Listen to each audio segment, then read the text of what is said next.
Welcome to our review of the year. It's nearly New Year, so we're going to look back over the films that we've put out on the channel and try and kind of see whether there's a narrative to them, or maybe we can impose a narrative on it.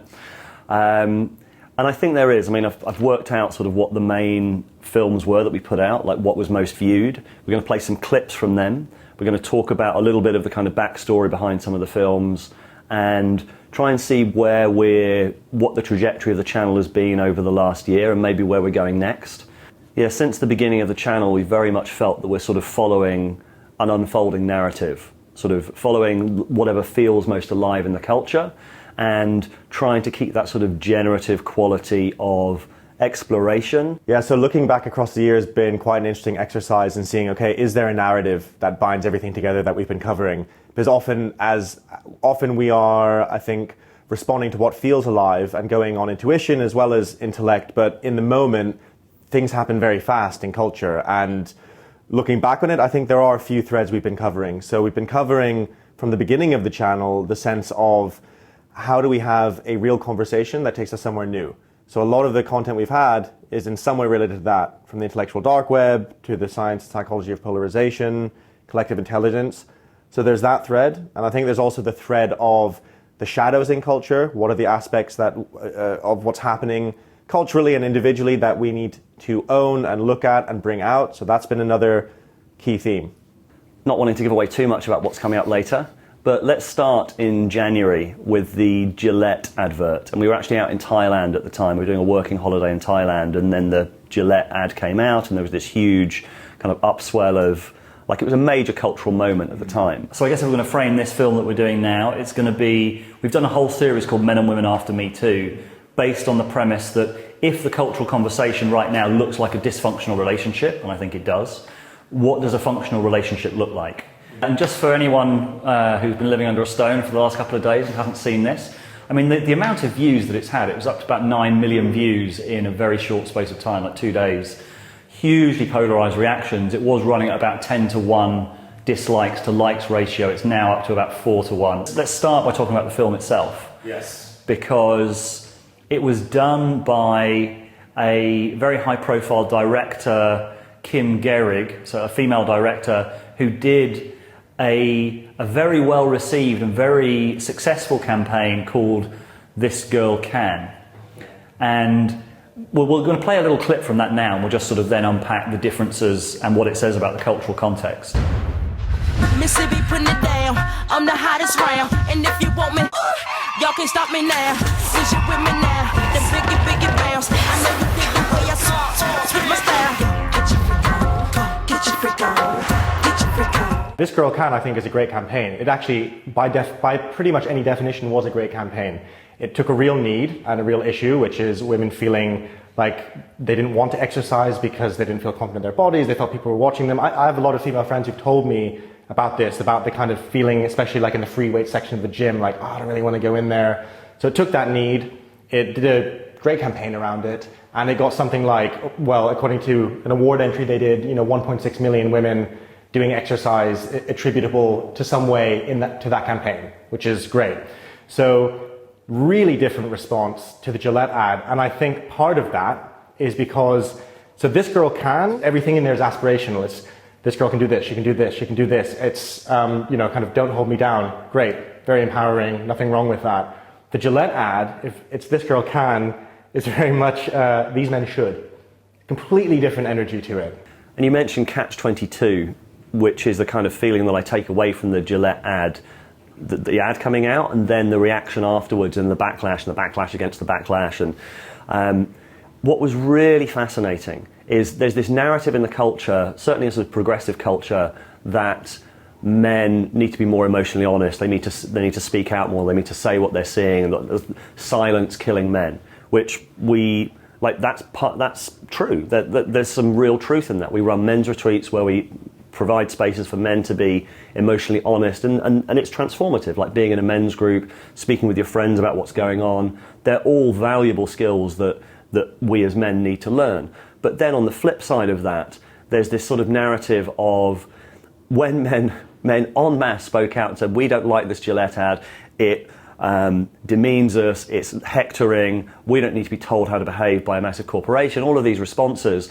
What you saw from supposed progressive people is, male fragility, look at you, get over yourselves, men being shut down. So this is the catch-22 in the culture right now is, men, you need to be open, you need to share yourselves more, and then when you do, you're jumped on. And I saw progressive friends who in any other context would not be saying, man up, don't complain, stop being fragile, were saying exactly that. And the performative contradiction is what boggles me, and that catch-22 is what we see with a lot of men who come to the men's retreats, is this sense of, I'm damned if I do and I'm damned if I don't. I'm damned if I'm silent and don't say what I'm thinking, and if I do say what I'm thinking, and that happens in relationships with your partner. I mean, we played a clip from Brené Brown where she said, as a woman, be honest with yourself when your partner shares with you. Are you able to if it feels like a criticism of you, are you able to handle that? Because a lot of the time we're not able to handle criticisms, like on both sides. So this catch-22 is what a lot of men are feeling in the culture right now is, speak up, but not like that. Yeah, and then of course now we have the benefit of hindsight about a year later to see, did that ad make Gillette money or did it lose them money? And it's complex because Gillette's been losing quite a lot of money for many years because of people like you with beards who aren't buying razors anymore. But certainly what seems very clear is that the ad didn't raise their sales, which is what an ad is supposed to do, and it didn't have a good impact on the metrics that determine how much goodwill people have towards a brand.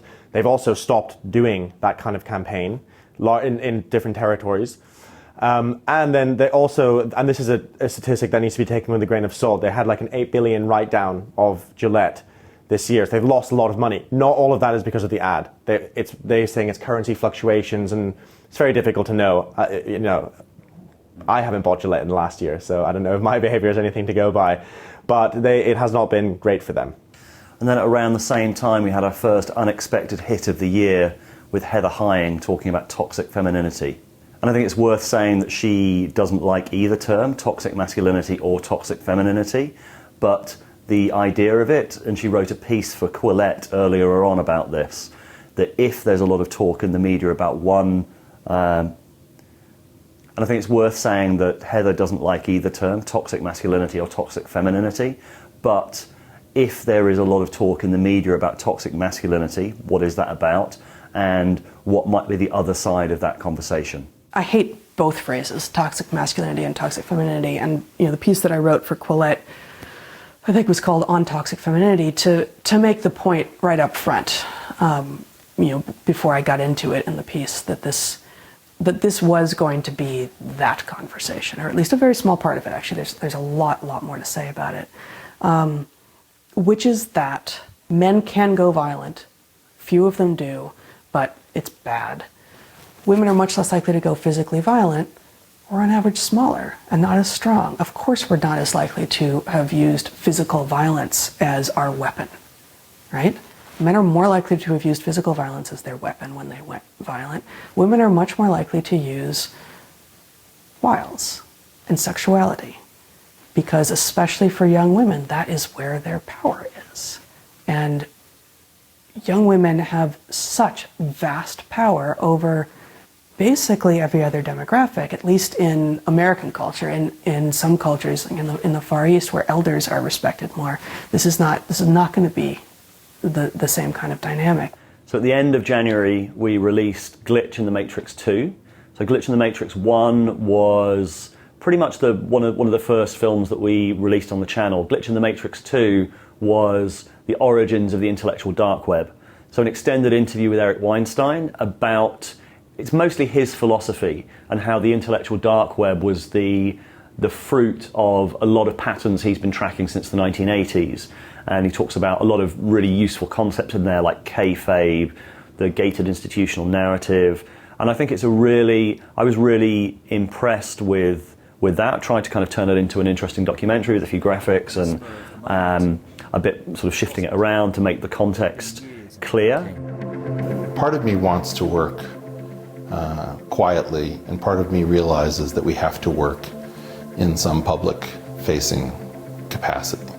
And I personally have found it much more comfortable to have a private life, to not have everything that I'm thinking broadcast to a large audience. But I think we've run out of time. And so I think some of us are somewhat reluctantly choosing to make a different call now. I think that with the current administration in the White House, you're seeing a real discontinuity with the past. And it wasn't the discontinuity that I was hoping for.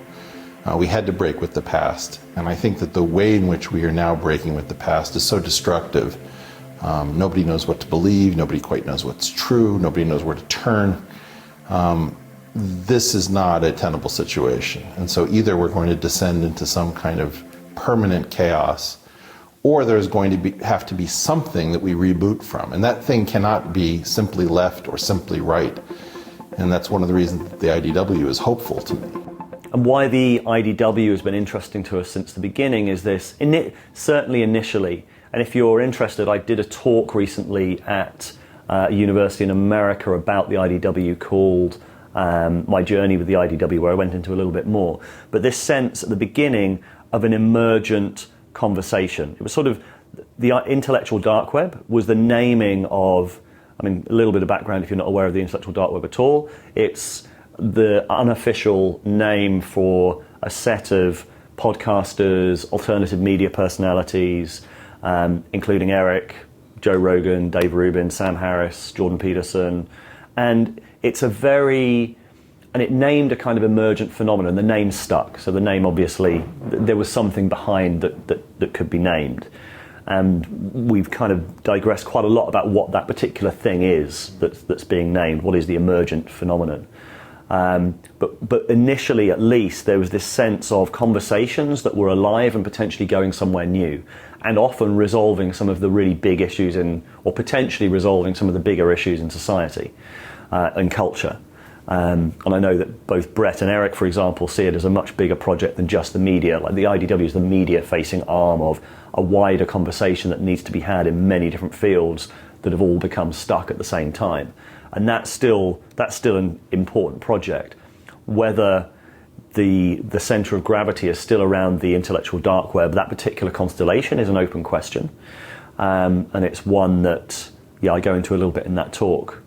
And that brings us really nicely into the next big film that we're going to talk about, and that was the interview with Ken Wilber. So Ken Wilber actually got in touch with us after reading an article that we wrote together about the intellectual dark web, where we called the intellectual dark web an emergent integral conversation, or potentially integral conversation. So if you're not familiar with the integral terminology, that's one of the problems with it, is that it gets lost in terminology a lot of the time. The idea of integral, or at least of the spiral dynamics part of integral theory, is that there are different value systems online at the same time. Integral theory represents this development as a spiral. In this film, we'll mostly be talking about amber, tribalism, ethnocentric, authoritarian, which first emerged about 5,000 years ago. Orange, modern values, the rational self, that emerged 300 years ago with the liberal democracies and the beginning of universal values. Green, the values of relativism, multiple perspectives, dialogue and consensus, human rights, sometimes called postmodern, which emerged fully in the 1960s. If they're healthily integrated, they support each other, but each of them can believe that their way of looking at the world is the only true way, and then they are mutually exclusive. For Wilber, the incomprehension between these worldviews is what's causing many of the worst excesses of the culture wars. Above these levels, Wilber says, is another level called integral, or second tier. From this perspective, it's clear that each of the previous ways of seeing the world has value and needs to be integrated. What we're looking at right now, and one of the reasons I think that the intellectual dark web has particularly arisen at this time, is that we really did have the emergence of this new stage of development. And it really is radically relativistic, radically egalitarian, puts a great deal of emphasis on equal outcome, and sees any differences at all as the product of oppression or discrimination. And that's what so many of the intellectual dark web people are fighting against.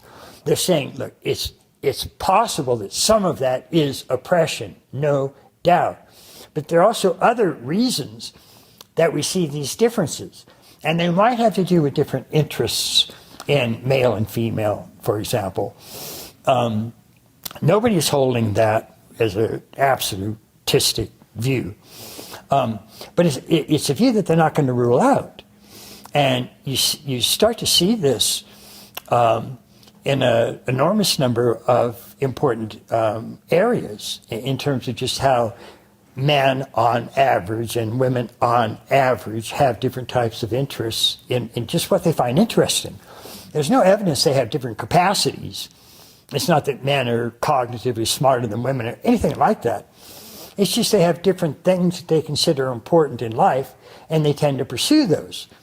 And part of the problem that hasn't been answered well with the green, far-left feminists is, okay, well, just how do we handle that? And so naming the intellectual dark web as an integral phenomenon also kind of, I hope, started to bring Ken Wilber and Integral into the conversation, because I think the IDW, the intellectual dark web, desperately needs that perspective.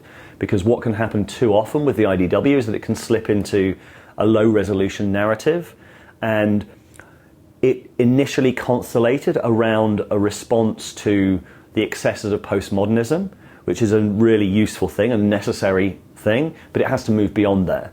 And too often, I think we see some of the key figures in the intellectual dark web just falling back into that kind of oppositional space, rather than looking at what is the potential synthesis on the other side of the culture war dynamic. Yeah, I think it's worth noting as well. I mean, Integral's been a very useful map and one we use on the channel. It's not the only map we use, but it's very useful for understanding, I think, what's at play in the culture. And in fact, a book Ken Wilber wrote called Trump in a Post-Truth World was one of the things that really started spurring our thoughts very early on in Rebel Wisdom around, okay, why are we seeing these major shifts in culture, and why are we seeing these tribal dynamics playing out in a very big way? So it's hugely useful as that model. And then to the point you made before as well, part of Integral is a yes and to each stage as we develop. And there's lots of developmental models. You know, Robert Keegan has one, and there's many different at play. And they're all very useful to see how adults develop, how we develop as adults rather than just as children, and how we continue to change and grow.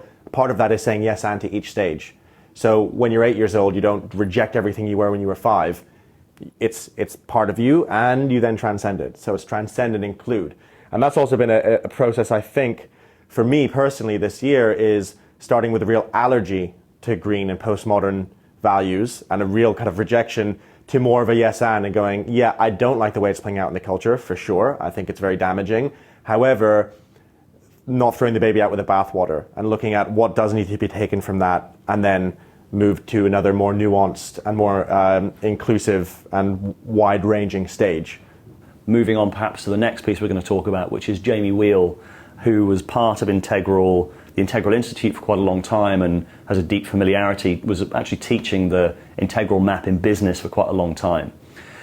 He had a brilliant line in that piece about the Integral map is a really useful operating system, and that many of the people who he calls breaking trail, so the sort of the people who are sort of at the cutting edge of the cultural conversation, have that Integral map.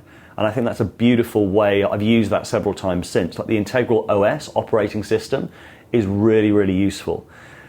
The danger, and Jamie goes into this in the piece, is that you mistake the map for the territory, which is kind of ironic, because in Integral they say you definitely need to avoid mistaking the map for the territory. But you see that so often, partly because it's a really powerful and useful map, because suddenly if you're starting to talk about green, orange, red, and all of this very useful terminology, you can very easily just start becoming very, very insular, and it just becomes this conversation between just inside baseball, almost inevitably. And you see that so much about the Integral communities, is this sort of sense of turning in on itself, and that's really unfortunate. It seems to be the case as we move into these, nominally transpersonal communities, is that all of the thought leaders who have been breaking trail, right? They brought through something profound, something unique, something useful. They're bringing a tool to our shared collective, and by default, and or by design, we're all wounded healers. We all need the thing that we've built more than anybody else needs it. And I think that same case is probably true for Ken.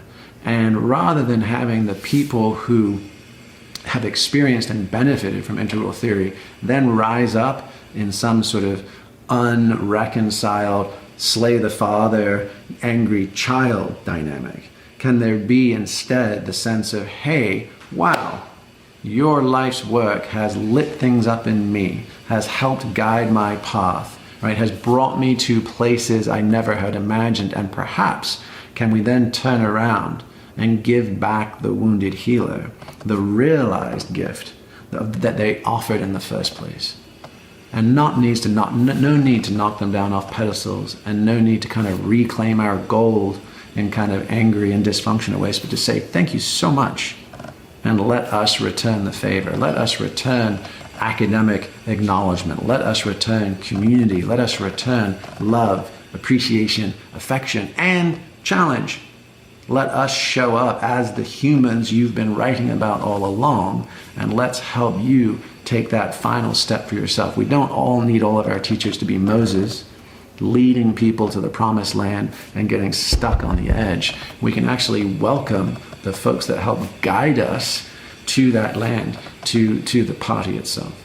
And just to add to that, another danger, I think, of confusing a map with a territory is that even if the map says, as Integral often does, practice is important, embodying these ideas in your life is important, you have to make the time to meditate, you have to make the time to do whatever else, people can even avoid that and not do the practice. And so that's something I've heard a lot of people mention about, not just Integral, but lots of different, let's say, models of reality. Is that people take the model in place of actually having to do the hard work of bringing it into your life, challenging yourself. And that's quite close to my heart, because we talk a lot on the channel about what are the practices we need to do in order to start living these ideas out in our lives and having so that they have an impact on ourselves and our communities. And on that note, I wanted to introduce the next person we're going to talk about, who is John Vervaeke. So John Vervaeke sort of hit the scene, I suppose, last year. He's a cognitive scientist at the University of Toronto, and he released a YouTube series called Awakening from the Meaning Crisis. And that is quite a hugely impressive series where he begins, I'd say prehistory, and looking at shamanism and looking at flow states, and goes all the way through the history of Western philosophy from a cognitive science angle to look at why is there a crisis in meaning in the culture?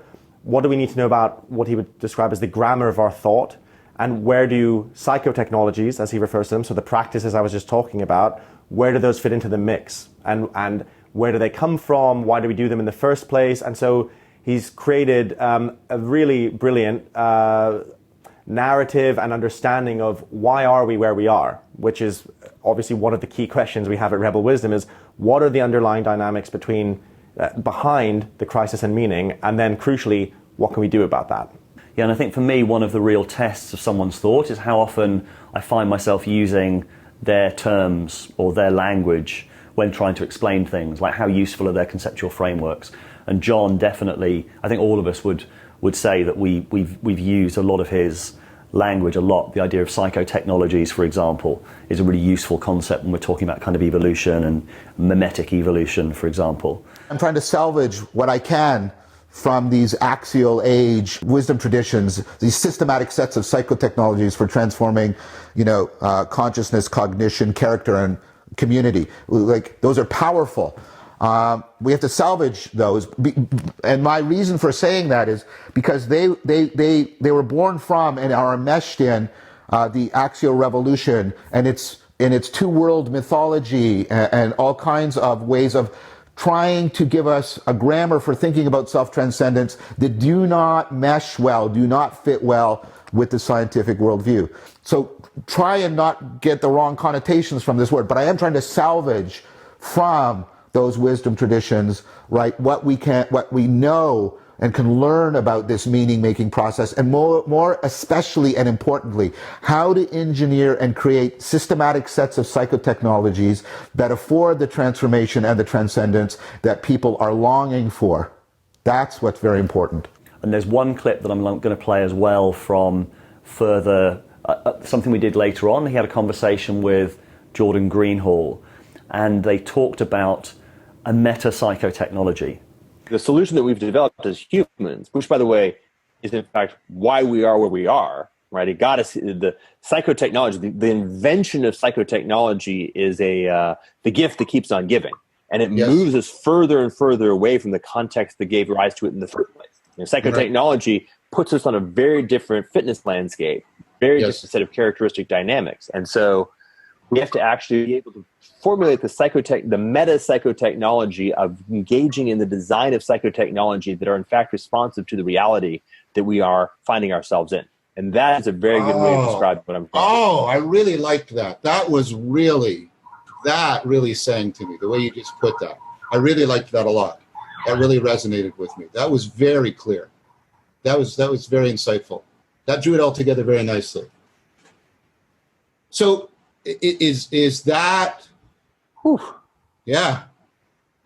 That's very interesting. A very cool way of putting it. How would you summarize that, John? Was that we need to mindfully or create our own psychotechnologies to get through? That's the key piece. Well, but the key piece I got out of that is we need to step back and create a meta psychotechnology for evaluating how we're designing our psychotechnologies. And this is analogous to in problem solving, how you have to step back and have meta heuristics that look at how you are creating and selecting the heuristics you're going to use. I have to say I'm not entirely sure whether I understand yet.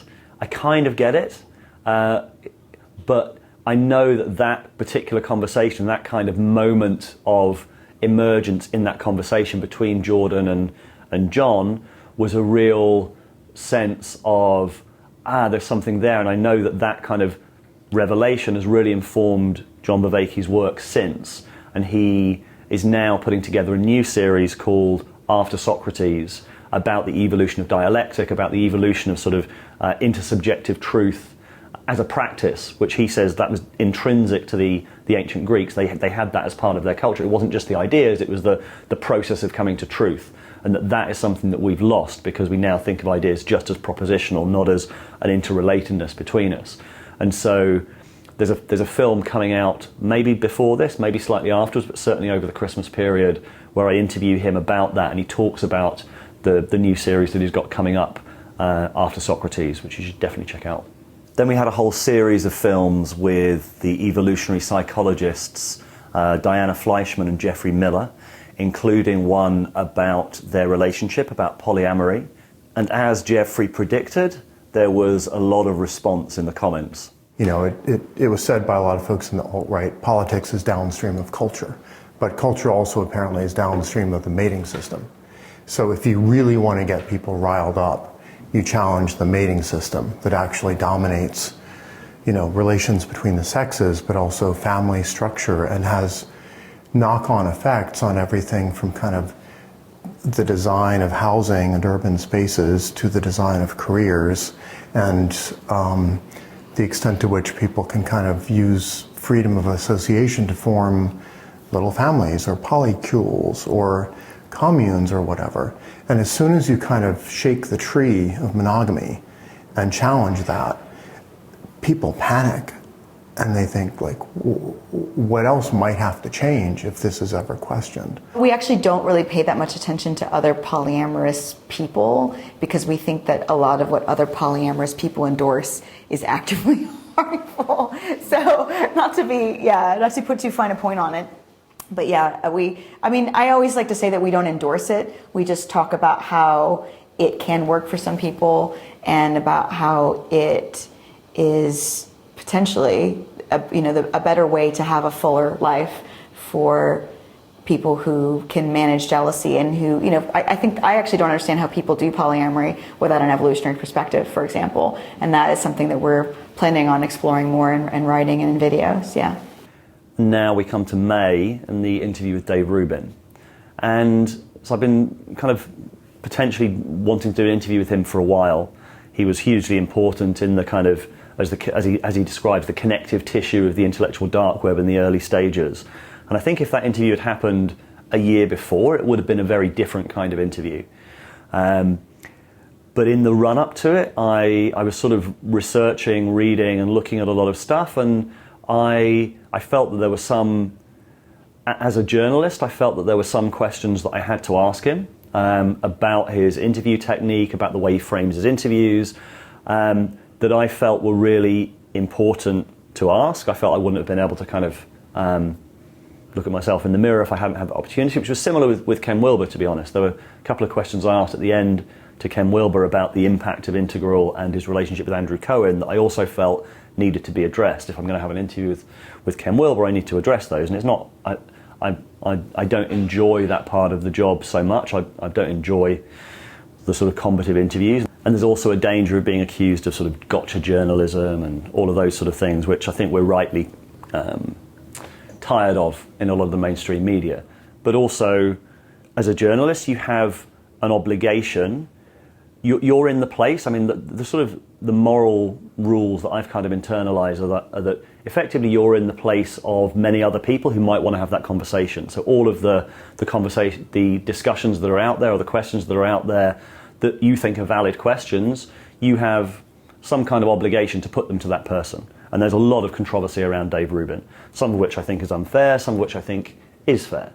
And so I put those questions to him. Yeah, well, I guess if there's a physical center of the intellectual dark web, it's right here. I mean, it's in my garage. So it's not like you sit down with someone and automatically you strengthen them. There's no automatic. Maybe they'll be strengthened if their ideas are good. I don't think I'd ever argue that you shouldn't sit down with someone. I think my main point is whether people are being challenged enough. I mean... And that goes back to my point before about has it shifted? Because now there are expectations. I mean, we're seeing this with Joe Rogan. I think we're seeing this with you as well, that there are expectations that you will hold people to account in a way that when you were an upstart kind of alternative media channel, we're not there. Right. So, as I said earlier, look, the bigger you get, the more relevant you get, the more haters are going to come out, but the more that legitimate criticism will come out too. And again, I address this all the time. What do you think is the most legitimate criticism? It's not really for me to say what the legitimate criticism of me. If someone wants to say that they don't like the way I interview or that I don't ask hard enough questions or something like that, well, I suppose that is a legitimate criticism of me. It's not the way I like doing my business. And, you know, if you don't like what I'm doing, then I would say you don't have to watch. It doesn't mean I'm doing it perfectly. I'm doing something that I believe is good. Apparently a lot of other people think it's good too. And apparently it's pretty rare these days. And there was some communication with Dave afterwards. And then I watched it back, and I actually think it's one of the better interviews that I've done. I think I explained very clearly at the beginning, talk about the values of the IDW, the intellectual dark web, and he agreed with most of those values. And then at the end, I put some points to him that I thought were where he hadn't lived up to those values. I think it's an impactful interview. I think it's an important one. I think it's a fair one. And also, I think it's really important for us as a channel that we maintain that integrity and maintain that ability to ask the harder questions as well as the easier questions. Yeah, and I think that also speaks to one of the core, I suppose, values we have, which is truth, orienting ourselves to truth as best we can. And I think that runs through most of what we do, or we hope it does. And so I think one of the big experiences we had with that this year was the Rebel Wisdom Summit. So we've been doing smaller evening events where we have a speaker and then get people into smaller groups to use some of the techniques we use in our weekend retreats to, explore the truth. How do I feel about these ideas? What do I feel I can't say? And just slowly feeling into that. So the summit was an experiment to see, can we do that on a bigger scale? So we had 150 people. We had Brett Weinstein, Heather Hying, Ian McGilchrist, and Jordan Hall. And as well as them talking and kind of modeling that on stage, we also broke off into smaller groups. So that has been a big process of can we bring truth into the cultural conversation? Because very often, I think many of us feel stifled. We feel we don't know how to really tackle these hugely complex ideas that are hot topics in the culture, whether it's something like Brexit or immigration, or whether it's gender dynamics in the culture. There's so many zones that feel like they're no-go zones. They're minefields, conversational minefields. But that's very much, I think there's a huge need for the kind of techniques one might use in an personal growth workshop, which is driven by truth. So what is the truth of what I'm feeling right now? And there's techniques like circling, which we'll talk about later, that we've looked at this year as well, which really focus on that intersubjective truth. And that's been a huge theme. So the summit was an experiment in that, and we learned a lot from it. And now we're going to be expanding that at the Rebel Wisdom Festival next May, so about a year later. So the summit was a really enjoyable event, and I think one of the big learnings that we're taking into the festival is, rather than try and curate a whole event where everyone goes through the same experience, it's to give people the option to dive into different things and create multiple tracks. So you can actually go way deeper if you want to, like into a circling session or even a breathwork session, or you can go to the talks and you can do tasters of other things. Like having that variety of different options of how choose your own adventure, I think is something that we've realised will paradoxically allow people to create their own experience and potentially have a much deeper experience, and that will benefit everyone, I think. So now in June, something that surprised quite a lot of people was John Cleese. So just a bit of the backstory on that. Really quite fascinating, because I first saw John Cleese's name on a book by Richard Tarnas. So Richard Tarnas has been on the channel before. I'm a huge admirer of his work, especially Passion of the Western Mind, which I highly recommend as a kind of grand narrative of where we are in Western culture. It's quite astonishing. And John Cleese, there was a quote from John Cleese saying something like one of the best oversights of Western culture I've ever read. It's like, okay, so John is obviously, because there's a real spiritual or mythopoetic core to Richard Tarnas' work. So it's like, oh, so John Cleese obviously has a kind of spiritual side that I wasn't aware of. And then we also found out that he's connected to Ian McGilchrist, who also has been on the channel, was at the summit, and that he was going to be over for a workshop, and got in touch with him, and he's a big fan of Ian's work, so agreed to do an interview on the channel. And we had quite a short period of time just to grab him in between sort of sessions on the course, but it was really nice to see that different side of his personality. I've always been interested in stuff to do with psychology of almost every kind, and I'm also interested in spiritual stuff in a very weakened form, which is what I call why we're here. Is there a purpose of life? And of course the current scientific paradigm says there's no purpose at all. Consciousness is an epiphenomenon caused by chemical reaction, which I think is complete nonsense. It reminds me of what George Orwell once said, which was only an intellectual could believe that. So August, we released the Science and Psychology of Polarization series. So 4 films, including a kind of main film to link it all together. I was really, really pleased with that, because that had been in the can for quite a while. We'd interviewed Stephen Porges a while ago, interviewed Peter Levine out in America, 2 of the kind of the most interesting thinkers around the body, around trauma, around communication, around defensiveness and openness and all of that dynamic. And to bring that together with the sort of cultural piece and the difficult conversations piece felt very right and complete. That felt very cutting edge and still feels very cutting edge. And seeing people like Alex Evans, who are working in this area with the Collective Psychology Project, trying to get a more psychologically informed model into government, into decision making, this feels like something that's really important. And I was very pleased about the way that it was received, and also it seemed to sort of reach a new audience of people who were kind of interested, and felt like we were zeroing in on, okay, what we really need to be talking about is how do we have these conversations at all? Like, what are the things that are preventing us having them? Why are they collapsing? And it becomes quite an important dynamic of, okay, how do we, what's ground zero? Ground zero is learning these skills, without a doubt, is learning our psychology. And the one key piece, which I kind of will repeat again and again and again, it's like, if we're starting to feel defensive, can we make that leap to feeling curious about that defensiveness and open to what what we're trying to be told by that experience.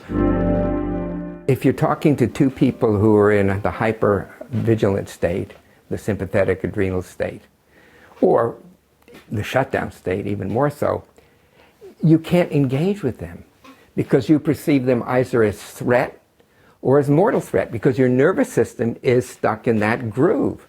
And so there's no way you can really listen to another person and express yourself so that they want to listen to you while you're in one of these stuck states. You have to be able to come into the social engagement system. Scientist Stephen Porges came up with a revolutionary theory that links together psychology, neuroscience, and evolutionary biology. It was called polyvagal and focused on the vagus, the longest nerve in the body, that links together all the major organs and also connects to the face and voice. For the first time, there was a theory that explained how our own body and mind are intimately connected to our facial expressions, voice, and social engagement system, and therefore to others.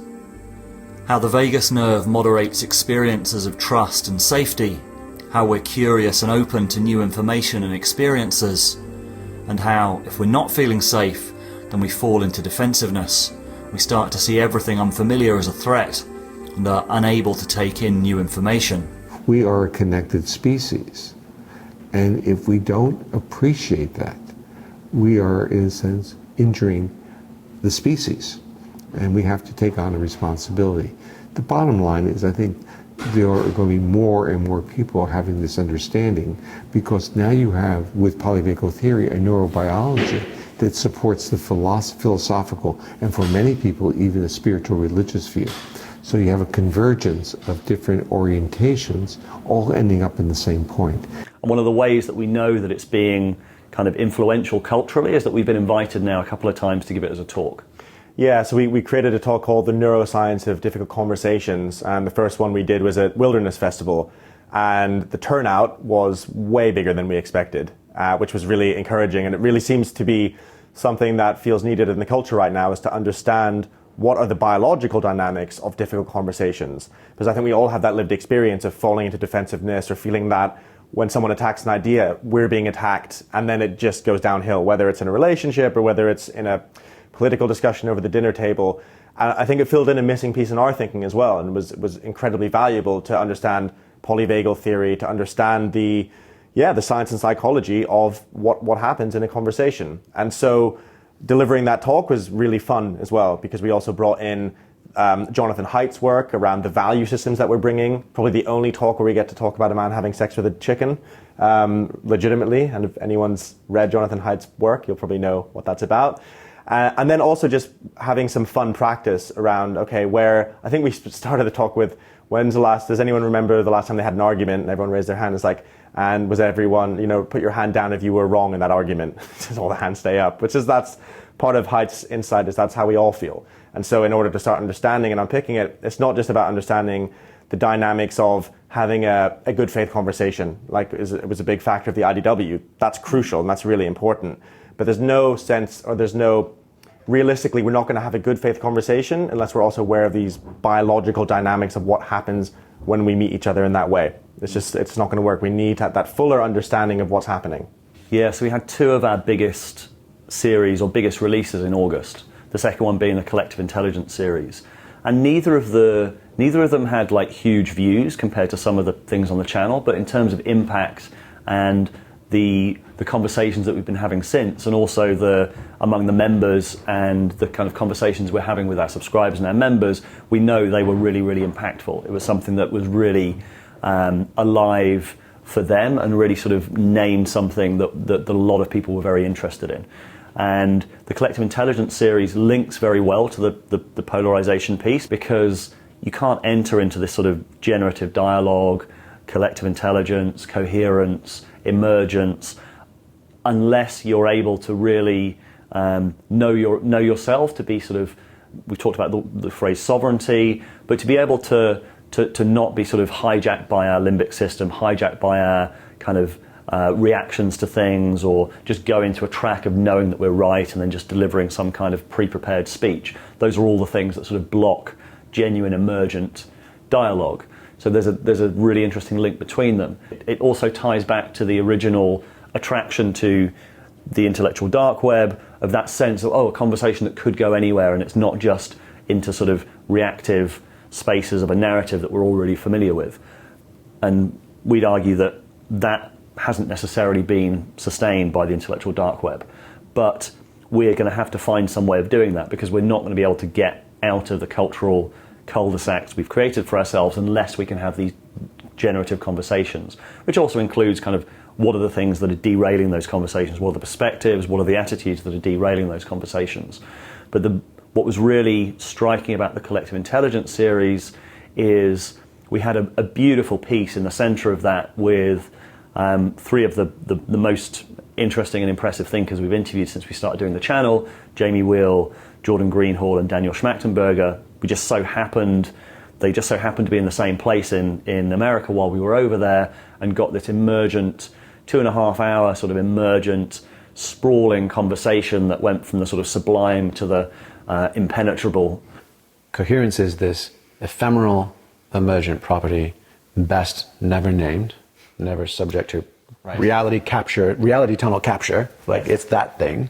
Then how the hell do you scale it? Because we're storytelling monkeys, and at some point we need recipes to help the thing propagate. So this goes unless back to everybody's the just question of Yoda Zen. Why does it always break down?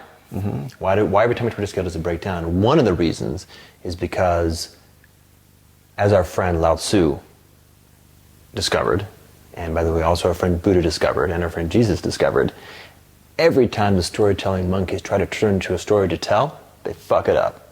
So let's be mindful of that and recognize that the storytelling piece of it definitely isn't the answer. Okay, so Sherlock Holmes style. We've now carved that out of the available portfolio of things that we can do. How do we go about doing anything at all that doesn't involve being a storytelling monkey? Okay, we've got a narrow problem. It's smaller. It's a smaller space. But so let's just think. I mean, if where we are culturally these days is a lot of people are stumbling into these spaces via broad access to ecstatic technologies. So whether that's transformational festivals or transformational technologies or whatever it is, or psychopharmacology, all these things, people are bumbling into these spaces on purpose or not. They're getting there. They're recognizing, holy shit, we're in the deep end, and or this is rad, this is awesome, this is terrifying, this is powerful. Right, whatever it will be, they know it when they're getting there, even if they're not 100% sure of how they got there. And then, the moment they're no longer in that coherent field, we're back to trying to make sense of it in the prison house of language, telling stories and making analogies or metaphors. So let's make a distinction. I think this distinction is quite helpful. There's at least two distinct uses of language. This one over here, I'll call semantic reality mapping. This is really good for things like building houses or putting together battle plans. It orients coordinated behavior where the checksum of reality is pretty strong. Science does a lot of this. Science is pretty much this kind of thing. Over here is poetry, parable, where the finger's pointing to the moon, and the point is the moon, not the finger. This we can use. We just have to be very careful that we're not doing this. So the problem that I think happens all the time, particularly with the folks who wear lots of feathers and like to take too many drugs, is they do this. So they have an experience, and then try to turn it into a science. So it's prescriptive versus descriptive. Both, really. They mistake one for the other. They do prescription and description, because poetry is not really description, it's evocative. Figurative versus literal. Yeah. Yes. Yeah. So the trick is we have to actually be able to use language as some way of creating a resonance frequency or protocol match that generates a capacity for communication that is not itself specifically semantic. Which I would propose both parable and poetry do. It orients you in the direction of a feeling in yourself. Like, think about poetry. When you read a poem, you don't understand the poem, but there's something about the way that the poem coordinates language, helps you orient in yourself to an experience that feels like the feeling that the poet was also feeling.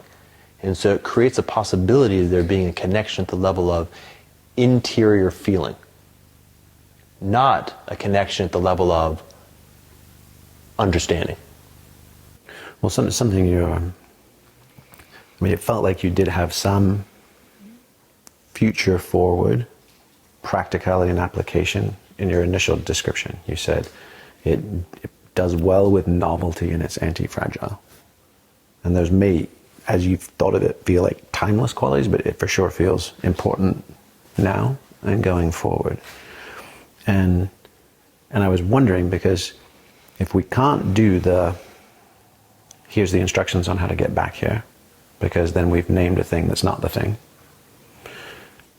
And emergent coherence is kind of this weird, slippery thing to pin down. You have communities of practice, like Quakers and others, that have spent centuries and even generations passing on that knowledge. I was just with some indigenous folks, Diné and Lakota folks, right? And they have an infinite tradition of, we will talk until the thing that needed to get done emerges. But nor are we on the clock. And if this takes 10 minutes, so be it. If this takes 10 days, so be it. So is there a version of this that is, kind of quote unquote scalable in the 21st century? There are moments of real beauty and real kind of emergent quality of just, beautiful analogy, beautiful comparison, almost like this poetic, sort of live poetic experience. Just on that point around drifting in and out of coherence, I think that's something that for me was the big learning of this whole exploration we did or are doing, let's say, around collective intelligence, because we also ran a collective intelligence lab where we had 3 weekly sessions, and we got we only had space for about 20 odd people, and we got 80 plus kind of, let's say, people interested in. We ran it at cost, so it was really just about seeing if we could get an interestingly diverse group of people together to start practicing some of these things. And really, we learned a lot, and we made probably a lot of mistakes as well, but it was very enjoyable as a process. One of the things that has come out of it for me is that point about drifting in and out of coherence, because that was the big takeaway, is that coherence doesn't mean sameness, and it also doesn't mean we're all agreeing all the time. And I think that's a huge, interesting thing to parse out. It's not a problem for us to disagree, and there's a phrase that I heard from a guy called Greg Thomas recently, who I spoke to, who's a jazz expert, called antagonistic cooperation. You'll get that in a jazz, where, a jazz kind of riff, and that's a metaphor they use actually in the making sense of sense-making conversation. There's someone comes in with a trumpet, and then someone fights back with a saxophone, but they're working towards a similar container. So it's still about cooperation, but there's conflict is okay. And part of coherence is coming in and out of it. And that's something we did in the lab. We established some coherence and then put in a question that was punchy, where, some of them might have been, one of them was just Brexit good or bad. And we had people stand on other sides of the room, or would you rather have a male or female boss? People standing on other sides of the room, and they almost always split people almost in two, which was great. And then we brought those into conversation, and almost inevitably, those are the kinds of questions that bring us out of coherence, because they really activate something in us, and it's difficult to maintain it. But part of the process seems to be, and a lot of people we've spoken to have mentioned this, so Diane Michaud-Hamilton, who's been on the channel recently, and Benita Roy as well, that is part of the process. And for me, that was a lesson, because we can't just be in coherence all the time, because we don't get that creative energy and that juice that comes from polarity. And so just finally on that, I think that applies to the wider cultural conversation that I think we've been covering, is that, trying to find a way beyond tribalization and polarization doesn't mean trying to find some place where we're all thinking the same thing. It just means that we can actually have the conversation. Because when we're in fight, flight, or freeze, and this goes back to the Science and Psychology of Polarization series, we can't talk about anything. We can't have that generative dialogue. So we can still disagree, but it's about whether we're shut down, whether we're frozen, whether we're trying to fight or run away. And there's a real nuance between those two things. And that's a continuous I think, exploration of how do we get that balance right, so that within a conversation, any of us can feel into, okay, am I pushing back because I really feel this is an important point, or am I feeling threatened and I'm attacking? There's so much to it, and so many of the people we've talked to, who've been doing it a lot longer than us, have come to similar conclusions around that, around the complexity of it, and also how much we can get out of a practice like this around collective intelligence and generative conversation. You make a really important point there that I think is worth highlighting and repeating, because I see a lot of confusion in this space and these kind of conversations around coherence. And it's a point that Jamie Wheel made to me the other day, and hopefully we'll get a chance to kind of do a recording around it at some point, is you can't get to coherence by trying for coherence. You can't wish your way into, let's just be in coherence right now. You get to coherence through doing the hard thing. You get to coherence through going into the difficult conversations, raising whatever's in the field, and hopefully working through it, with no guarantee that that's going to happen. But this coherence is the space on the other side of doing the hard things. And that just it doesn't come from anywhere else. And that was the other learning from putting on the Collective Intelligence Lab, was we realized it was very ambitious to try and create kind of coherence in a group of, say, 20 strangers. Actually, I think we got to some level of coherence even with that, because we were very lucky to have a very skilled circling facilitator, John Thompson of Circling Europe, who was helping us and was incredibly good at what he did and created a really beautiful space.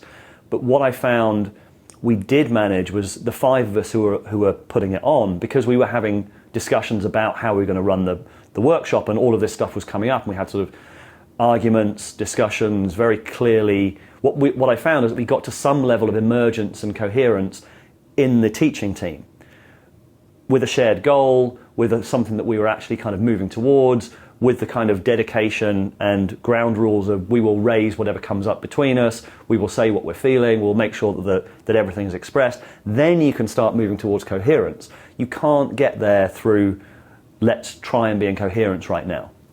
Yeah, absolutely. And that's something we've seen on our men's retreats as well. It's the trials and tribulations of the hero's journey that creates that trust and that unity between us. And there's no shortcutting that. Yeah, and the Collective Intelligence series is definitely one that we're going to return to quite a few times. And we followed up with a really good interview with Bonita Roy, who drew out some really important distinctions between collective intelligence and what she calls collective insight practice. Collective insight practice is a methodology for people to get together and together come up with insights, knowings, plans, mental models, ideas that neither any of them had when they entered together. And it's not just some kind of mashup of clips that people had. It's something that affects people or seems to people as entirely novel and new. And they know they couldn't have come up with that without the participation of other people. They know even the crazy nonlinear streams that they went off with someone in an argument or in a wacky, humorous thing, all these somehow played a part in either disrupting the system or moving the energy or creating new pathways for thinking. And that everyone has held a piece for this new paradigm shift or this new way of perceiving or new idea or new approach to have arisen. So now we're in August, and the War on Sense-Making piece with Daniel Schmachtenberger, which did surprisingly well. It was a great piece and I thought it would do well, but I was thinking sort of 20, 30,000, something like that, and then it just sort of kept going up and really caught the zeitgeist, I think. There's something very, he lays it out beautifully. It's sort of a long 1.5 hour analysis of the sense-making landscape, the information ecology and why it's polluted, which has been really, really interesting to think about and to develop our own thoughts around these sort of ideas, including sort of the idea of like rule omega and why is the information landscape so polluted, and what do we do about kind of making it less polluted? Like, to just get a sense of why, like how big a deal this is. You take any of the biggest issues in the world, like the issues that could determine whether or not we keep existing as a species. Okay, so take big environmental issues like climate change. There's disagreement as to whether climate change is really even a thing. And to the extent that it is a thing, what the causes are and what the timescales are. Now, most people who believe fervently, no, climate change is real, 97% of climate scientists agree, it's anthropogenic, greenhouse gases, etc. Most of the people that believe that fervently enough to kind of like go into narrative warfare for it have never actually looked at the primary data deeply themselves. And yet there's an almost religious fervor around it that was based on having proxied their sense-making to people who they believe. So the UN said it, or the Gates Foundation said it, or the whatever it is. I've heard it repeated enough times that just through repeatability, like I have been programmed to believe this thing is true, which is not that different than believing a fundamentalist religious idea, right? And let's say we take people's fervent ideas on vaccines, or their fervent ideas on the viability of market ideology, or almost anything like that. Almost no one who has fervent ideas has a good epistemic basis for the level of certainty they hold. There's a decoupling between how much certainty they have and how much certainty they should have through right process. And then you look at who are they proxying their sense-making to, and most of the time they're not even proxying their sense-making to the people who did the original research. Many of whom disagree with each other and were funded by somebody to say something that is not fully true in the first place, and who maybe were employing epistemic biases themselves. But typically it's somebody else who looked at all of that, and then someone else who looked at all of that. So you might have like a bunch of climate scientists into someone who is speaking about that as a climate scientist at a more synthetic level, like a James Hansen or whatever, to then like a Gore or someone who is actually speaking to the public, who we're proxying our sense-making to, and we say, okay, how many steps removed is it, and how good was the original data? And we had a lot less Jordan Peterson this year compared to last, but just towards the end of the year I was in Toronto and took the opportunity to do an interview with Patricia Marcoccia, who directed the film The Rise of Jordan Peterson, which had just come out. And the really interesting part of that story is that she didn't expect to make the film she ended up making. She was really interested in Jordan Peterson's philosophy, Jordan Peterson's opinions about kind of religion and mythology, and that's what she wanted the film to be about originally. And then as she was making it, he released the Professor Against Political Correctness videos, and then suddenly became kind of, as we've described, the one-man lightning rod for the culture war. And then that story kind of overtook her, and that's the one she ended up making. One of the ideas that led me to his book, Maps of Meaning, early on, was just from reading different philosophers. I sort of came to this conclusion that you can have two people in the same room, in the same place with the same coffee table in front of them, but your belief system and the way you frame the world informs reality to the extent where we can literally be in two different realities, even if we're beside each other. And this was like a big aha moment for me of, well, we're kind of screwed. Like, how can people really understand each other and resolve conflicts? And I remember that being the initial thing that somehow led me, I think, through a Google search to Maps of Meaning. So it's interesting how I, later found myself working on this film about Jordan's comments on Bill C-16, evolving into all of these other issues of political correctness, but with this idea of culture war looming underneath all of that. So it's been, I guess, an evolution of a lot of different ideas.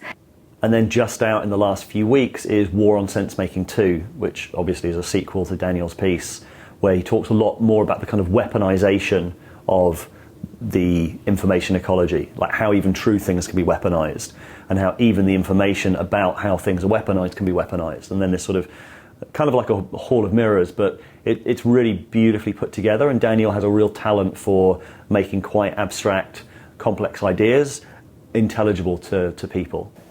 We can see that these types of patterns have happened in the past and led to war and resets. And I think that that's too costly to happen again.